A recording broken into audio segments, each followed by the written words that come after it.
नोरमा group, जो सोचता है वो करता है। आपके अपने सपनों का आशियाना। नमस्कार। मैं दीपक, भारत लाइव देख रहे हैं आप। देखिए, बिहार में बीजेपी की सरकार बन गई है। जब से सम्राट चौधरी मुख्यमंत्री बने हैं तब से सम्राट चौधरी की सरकार पर कई सवाल उठाए जा रहे हैं। 24 तारीख को विश्वास मत प्रस्ताव भी सम्राट चौधरी जो हैं वो पेश करने वाले हैं, लेकिन उनके पेश करने से पहले ही लगातार एक तरफ ये बातें चल रही थी तेजी में कि संघ नहीं चाहता है कि वो मुख्यमंत्री बने, लेकिन अब बन गए। और अब बन गए तो पार्टी के भीतर और बाहर अलग ही भूचाल मचा हुआ है। अब लगातार ये बातें कही जा रही हैं कि बहुत लोग नाराज हैं, बहुत लोग बहुत खुश भी हैं। लेकिन अब नाराज कौन है, और अगर वो नाराज हैं तो उनको खुश कैसे किया जाएगा, सबसे बड़ा ये सवाल है। विजय सिन्हा का एक तरफ सिक्योरिटी कम कर दिया गया है, आप देख रहे होंगे। तो पहले से बीजेपी का जो स्वर्ण समाज वोट बैंक है, जो कोर वोट बैंक है स्वर्ण समाज बीजेपी का, कहा जा रहा है कि वो नाराज है। अब लगातार सोशल मीडिया पे पोस्ट किए जा रहे हैं सम्राट चौधरी को लेकर, बीजेपी को लेकर, कि ये सरकार ज्यादा दिन तक नहीं चलेगी। लेकिन ये भी देखना होगा कि नीतीश का हाथ भी है सम्राट चौधरी पर।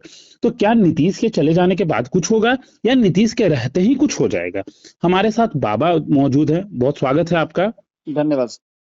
जब से सम्राट चौधरी बाबा मुख्यमंत्री बने हैं, और बने हैं उसके बाद और उसके पहले भी अगर आप देखें तो सम्राट चौधरी सवालों के घेरे में थे, बीजेपी भी सवालों के घेरे में थी, नीतीश भी थे। लेकिन अब तो सम्राट चौधरी मुख्यमंत्री बन चुके हैं, नीतीश कुमार की मुलाकात भी कल हुई है। लेकिन सवाल एक ही है, नाराजगी। आखिर क्यों नाराज है लोग? स्वर्ण समाज क्यों नाराज है? और क्या बिहार में अभी भी कुछ 15 दिन के भीतर होगा? क्या सोचते हैं आप? देखिए दीपक, आपने जितनी भी बातें कही उसमें से 2-3 बातों से इत्तेफाक रखता हूँ, लेकिन 2-3 बातों से इत्तेफाक नहीं भी रखता हूँ। भारतीय जनता पार्टी एक ऐसी पार्टी है, अनुशासित पार्टी है, जिस पार्टी में जो फैसला हो गया, उस फैसले के साथ सभी का रहना और चलना उसके लिए मजबूरी बन जाती है और उसके लिए ज़रूरी भी है। क्योंकि अनुशासित पार्टी में आपको पता है कि जो फैसले लिए जाते हैं, वो सामूहिक फैसले के रूप में देखा जाता है। अब सम्राट चौधरी को लेकर के जितनी भी बातें चल रही, हाँ, आपने एक बात जरूर कही जिससे मैं इत्तेफाक रखता हूं कि पार्टी के भीतर कई गुटबाजियां चल रही हैं। कई लोग ये चाहते थे कि सम्राट चौधरी की जगह किसी और को बनाया जाए, लेकिन भारतीय जनता पार्टी अपना फायदा जिसमें देखेगी वही करेगी। आपके पास पैसे कम हो तो आप प्लेन से नहीं जा सकते हैं, आपको दूसरा कोई साधन चुनना पड़ेगा गंतव्य तक जाने के लिए। बिल्कुल बिल्कुल। उसी अंदाज में बिहार में जब पहली बार सत्ता मिला है भारतीय जनता पार्टी को, तो भारतीय जनता पार्टी को यह फैसला करना था कि उसके लिए बेहतर क्या होगा। क्योंकि कई खेमे पर, कई मोर्चे पर भारतीय जनता पार्टी को प्रूफ करना होगा। एक तो नीतीश कुमार की लेगेसी, जो नीतीश कुमार ने लाइन ड्रॉ की है। मैं लगातार ये बातें कह रहा हूं जब से नीतीश कुमार ने इस्तीफा दिया है कि नीतीश कुमार ने जो लाइन ड्रॉ किया है, उस लाइन को पार पाना आसान नहीं होगा। बिहार में जिस तरह से यहाँ का जातीय समीकरण है, उससे पार पाना आसान नहीं होगा। जिस तरह से बिहार में वोटिंग का ट्रेंड है, नीतीश कुमार ने सेट किया है, उससे पार पाना आसान नहीं होगा। तो उसके लिए कहीं ना कहीं भारतीय जनता पार्टी को कई चीजों को नजरअंदाज करना होगा और कई चीजों को नए तरीके से देखना होगा। पार्टी के लोग, अलग अलग जातियों के अलग अलग समूह के लोग ये चाहते हैं कि उनका नेता मुख्यमंत्री की कुर्सी पर बैठता, लेकिन पार्टी को जिससे ब्रॉडर एस्पेक्ट में फायदा होगा, पार्टी को वो बिल्कुल। करना था।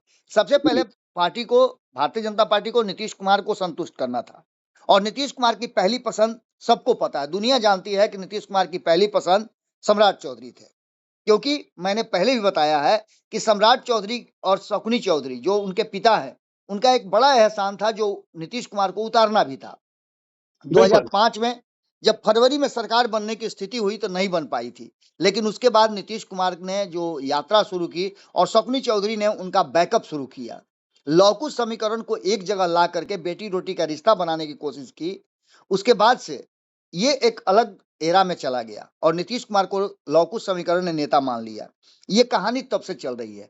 और ये जो गिफ्ट नीतीश कुमार को शकुनी चौधरी ने दिया था, हालांकि इसमें और भी लोग शामिल थे, लेकिन लौकुश समीकरण के बड़े नेताओं में से एक शकुनी चौधरी आते थे। उन्होंने नीतीश कुमार को बिना किसी हिल हुज्जत के नेता मानने के लिए सबको बाध्य किया। और उसका जो कर्ज था वो नीतीश कुमार को आज नहीं तो कल उतारना था, क्योंकि कर्ज तो कर्ज है, बिल्कुल। आप ब्याज भले ही ना दीजिए। जबकि नीतीश कुमार ने ब्याज भी देने की कोशिश की। आपको मालूम होगा कि 2024 में जब नीतीश कुमार आए, दोबारा जब उन्होंने सत्ता में एंट्री की, तो उन्होंने फिर से सम्राट चौधरी को मौका दिया। सम्राट चौधरी को मुख्यमंत्री उप मुख्यमंत्री बनाया, उनको नंबर 1 की कुर्सी दिलवाई और उनके साथ जिस तरह से बॉन्डिंग बनाया वो भी सबको पता है, जबकि सम्राट चौधरी से सबसे ज्यादा नाराजगी थी।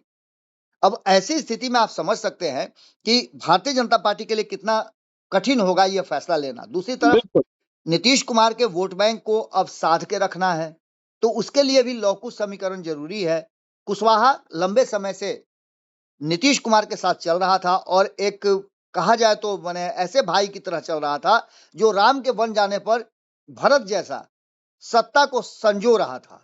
नीतीश कुमार के साथ वो बिना किसी हिल हुज्जत के, बिना किसी दिक्कत के, बिना किसी विरोध के वो उनका खड़ाऊ रख करके सत्ता का संचालन कर रहा था। नीतीश कुमार जो भी फैसला लिए, कुशवाहा समाज उनके साथ चल रहा था। अब जो वर्तमान परिस्थिति बनी है उसमें भारतीय जनता पार्टी ने तय किया है कि पावर सेंटर को थोड़ा सा शिफ्ट किया जाएगा। अब तक सम्राट चौधरी ही लीड कर रहे थे, चाहे वो उप मुख्यमंत्री हो या फिर संगठन के किसी भी स्तर पर, भले ही पार्टी का अध्यक्ष कोई भी हो, लेकिन सम्राट चौधरी से होकर के ही फैसले जाते थे। लेकिन अब भारतीय जनता पार्टी ऐसा कर सकती है कि वो पार्टी के भीतर जो विरोध है उसको शांत करने के लिए संगठनात्मक बदलाव कर सकती है। यानी कि आप कटाई और छटाई की बात कर रहे हैं, जो नेता भीतर में गुटबाजी कर रहे हैं उनको भाजपा साइडलाइन कर सकती है। निश्चित रूप से देखिए, भारतीय जनता पार्टी बहुत लंबे समय तक इन सब चीजों को बर्दाश्त नहीं कर सकती है, क्योंकि भारतीय जनता पार्टी देश के अधिकांश राज्यों में और केंद्र में सत्ता में है। ऐसे में भारतीय जनता पार्टी कोई भी लू फॉल्स नहीं छोड़ना चाहती है जिससे कि उसको समस्या हो। अब सीधे तौर पे आपको पता होगा कि संजय सरावागी, इनको अध्यक्ष बनाया गया है। अध्यक्ष बनने के बाद अभी तक जब से इन्होंने बागडोर संभाली है तब से अब तक सांगठनिक बदलाव, बड़े बड़े बदलाव नहीं हुए हैं। और आप देख रहे होंगे कि चुनाव के बाद जो परिस्थितियां बनी है उसमें सरकार का बागडोर तो भारतीय जनता पार्टी के हाथ में आ ही गया। अब भारतीय जनता पार्टी को अपने सांगठनिक तौर पे एक ऐसा संगठनात्मक बदलाव और बैलेंस बदलाव करना है जिससे बिहार में उसके वोट जो हैं वो उसके साथ रहे और नीतीश कुमार के वोट भी उससे छटके नहीं।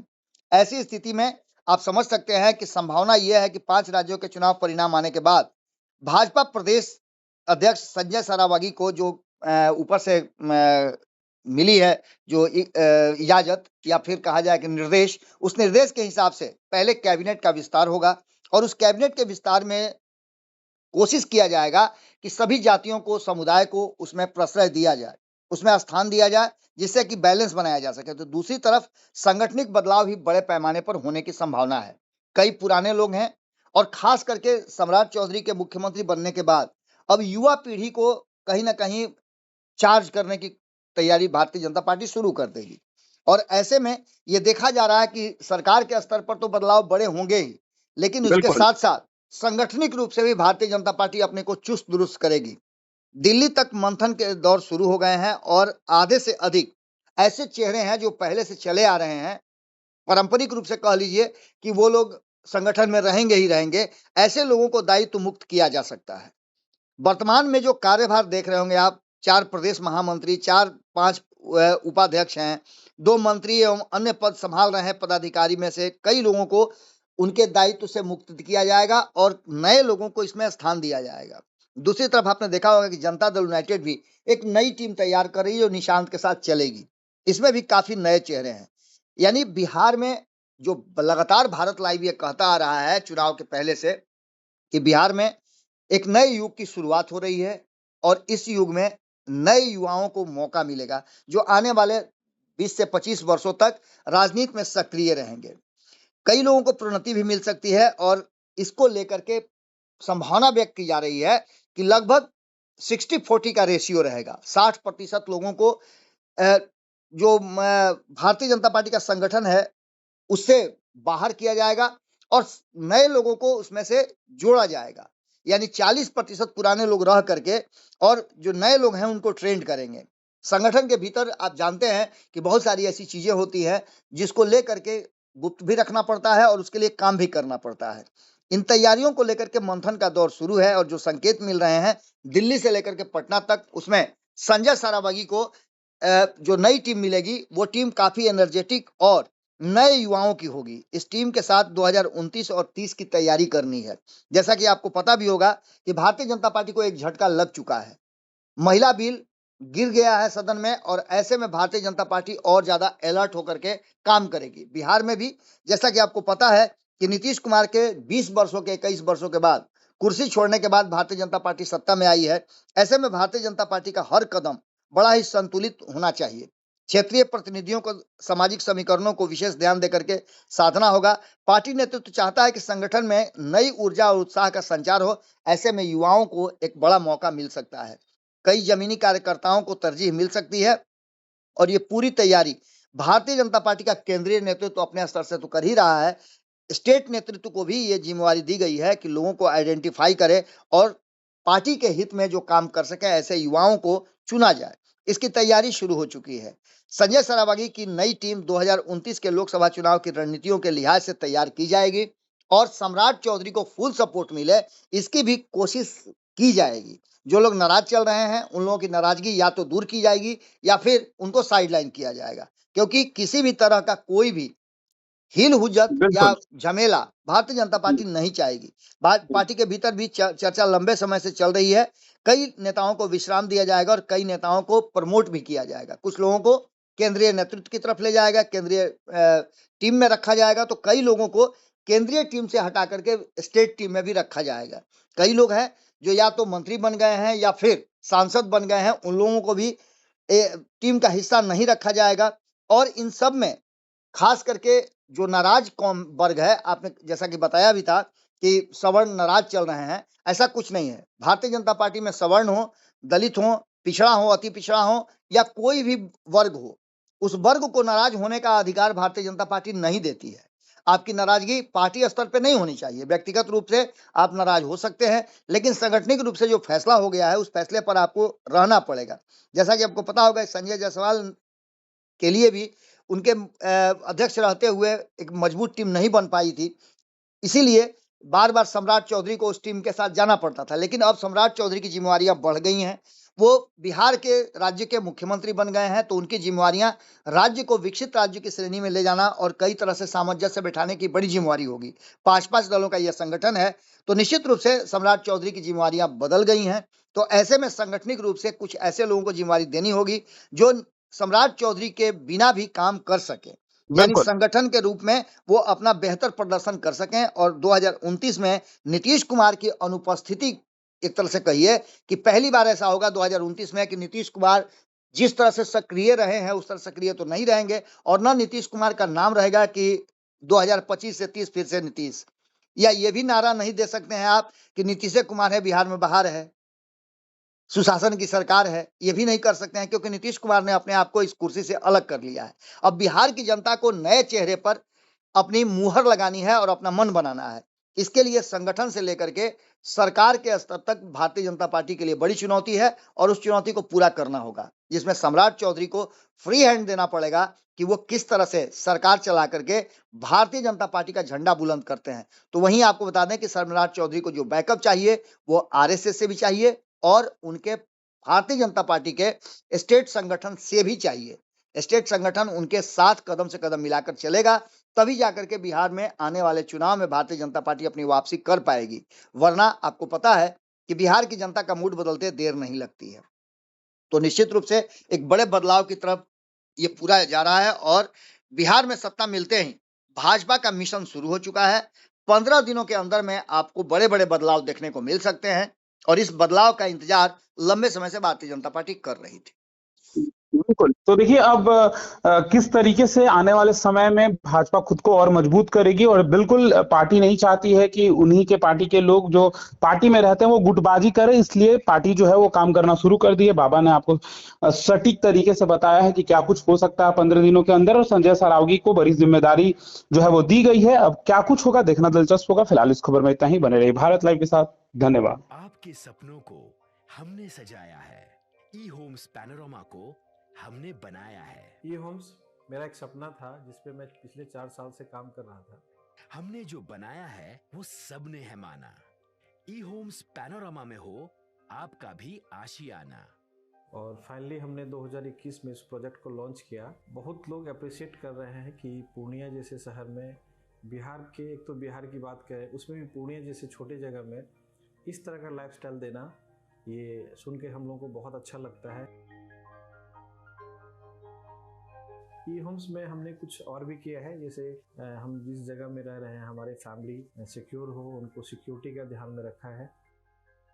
आपकी सुविधा और सुरक्षा आपके लिए खास है, ये आपका विश्वास है। इसमें आर्टिफिशियल इंटेलिजेंस का 7 लेयर सिक्योरिटी का हमने इस्तेमाल किया है। लस ग्रीन कैंपस को बनाया है, यदि हमारा बाउंड्री वाल है तो वो वर्टिकल गार्डन है। ये जितनी भी फैसिलिटी होता है एक इंटरनेशनल टाउनशिप में, ई होम्स है, ये हम लोग विश्वास नहीं कर पा रहे हैं। जो भी हमारे मित्र दोस्त या जो भी हमारे बाहर के बाहर आते हैं तो हम लोगों को बहुत अच्छा सुनने को मिलता है और बहुत अच्छा क्रेडिट मिल रहा है। वो सारा हमने सिर्फ एक बिल्डिंग नहीं बनाया, हमें एक बहुत अच्छा लाइफस्टाइल दिया ई होम्स में, और मेरा एक सपना था जिसको मैं आज फुलफिल होते हुए देख पा रहा हूँ। ये आपका आवास है। ई होम्स पैनोरामा में अब आपका निवास है। E homes Panorama, luxurious lifestyle redefined. Panorama group, जो सोचता है वो करता है। अगर ये वीडियो पसंद आई और वह बिहार के राजनीति और बिहारियत से सरोकार रखेनी तो सब्सक्राइब बटन दबा के चैनल के सब्सक्राइब कर ली। ओजे एगो घंटी बा, ओकरा बटन दबा देला से कुल सटीक और मारक खबर रुआ मुफ्त में मिल जाई। अगर रुआ पत्रकारिता के हमनी के नया प्रयोग में सहयोग कर चाहतानी तो ज्वाइन बटन दबा दी। पेटीएम नंबर नोट कर ली 9386816700।